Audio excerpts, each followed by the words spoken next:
Hello everyone. एक NEET aspirant का question है कि फिजिक्स को कैसे पढ़ें एंड एटलीस्ट 150 प्लस स्कोर कर पाएँ नीट में। तो इस पे एक वीडियो, बहुत ही अच्छा वीडियो है, तो वीडियो स्टार्ट करते हैं। हेलो एवरीवन, आई सेल्फ नीलमणि और आज के वीडियो में देखेंगे कि फिजिक्स में 160 प्लस स्कोर कैसे अचीव करें। बहुत ही इफेक्टिव स्टेप है गाइज, तो ध्यान से देखो।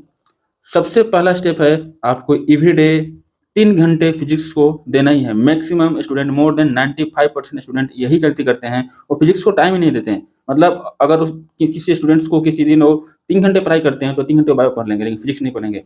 6 घंटे पढ़ रहे हैं, 3-4 घंटे बायो पढ़ लेंगे, 2-3 घंटे केमिस्ट्री पढ़ लेंगे, लेकिन फिजिक्स को टाइम बिल्कुल नहीं देते।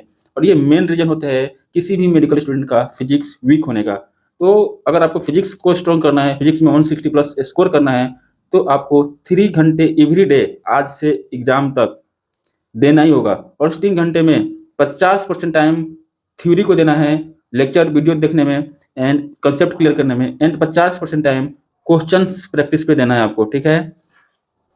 जो सेकेंड स्टेप है वो है कि किसी भी चैप्टर्स को, कोई फिजिक्स का चैप्टर है उसको पढ़ने का क्या स्टेप होना चाहिए। सबसे पहले आपको वीडियो लेक्चर देखना है विथ नोट्स, और उस वीडियो लेक्चर से, नोट्स से आपको अपना कंसेप्ट्स क्लियर करना है। मेन फोकस आपको अपना कंसेप्ट्स क्लियर करने पे होना चाहिए। देन जो भी सॉल्व एग्जाम्पल, वैसे क्वेश्चंस जिसका सोल्यूशन आपके पास है वैसे क्वेश्चन सॉल्व करने हैं।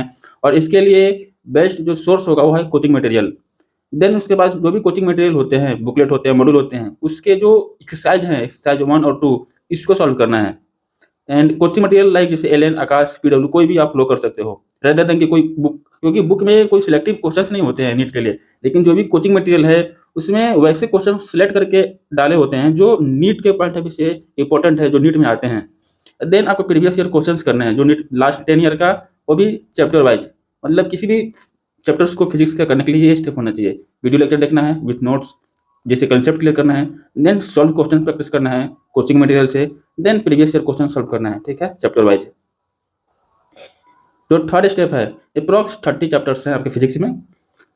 उस 30 चैप्टर में से शुरू के जो 3-4 चैप्टर्स हैं, जैसे basic math, unit and measurement, vector, kinematics और एनएलएम, इस 4-5 चैप्टर्स को सबसे पहले आपको पढ़ना है।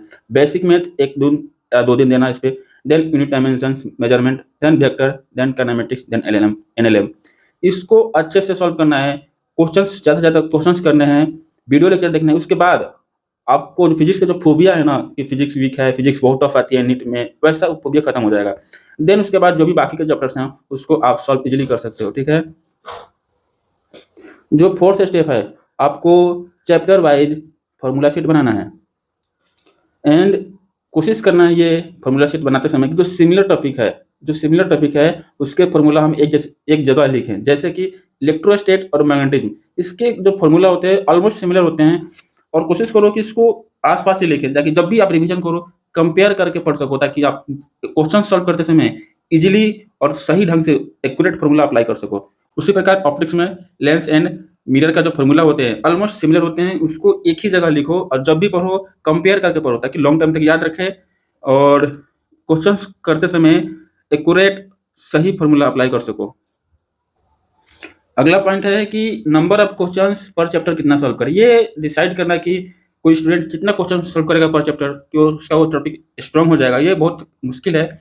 बट कम से कम मिनिमम पर चैप्टर 100 से 250 प्लस क्वेश्चन सॉल्व करने हैं। अगर कोई टॉपिक छोटा है जैसे वेक्टर, तो उसमें 100 प्लस क्वेश्चन सॉल्व करो।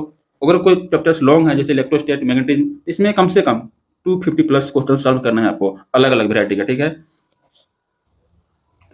नेक्स्ट स्टेप है एनसीईआरटी फिजिक्स पढ़े कि नहीं पढ़े।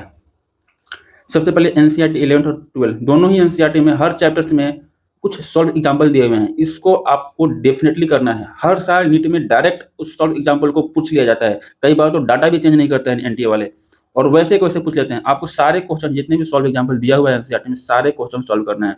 देन थ्योरी में जो 11th का थ्योरी है नीट के पॉइंट ऑफ व्यू से उतना इंपॉर्टेंट नहीं है, अगर टाइम आपके पास नहीं है अभी से तो उसको मत पढ़ो। बट 12 के थ्योरी पढ़ना है, उसमें 12 में भी सारे चैप्टर्स नहीं पढ़ने हैं, आपका मेन फोकस थ्योरी में होना चाहिए। 12 में मॉडर्न फिजिक्स पढ़ लो एंड सेमीकंडक्टर, इतना फिजिक्स में पढ़ना थ्योरी में, बट सॉल्व क्वेश्चन सारे चैप्टर्स लगाना है, ठीक है। जो अगला स्टेप है 7th step, mock test analyse analysis.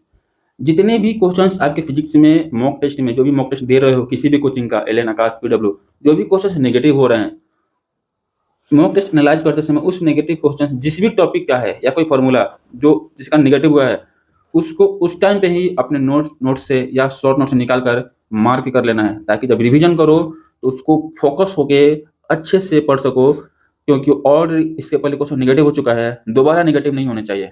ठीक है, अगर ये सारे स्टेप आप अच्छे से फॉलो करते हो अभी से एग्जाम तक, ऑलमोस्ट 6 मंथ बचे हुए हैं आपके पास, तो डेफिनेटली आप फिजिक्स में मिनिमम 160 प्लस स्कोर कर सकोगे डेफिनेटली। एंड और भी नीट प्रिपरेशन के रिगार्डिंग कोई भी गाइडेंस चाहिए स्टूडेंट, डेफिनेटली कमेंट्स में लिखो, हमारी कोशिश रहेगी कि आपके डाउट को सॉल्व किया जाए। ओके।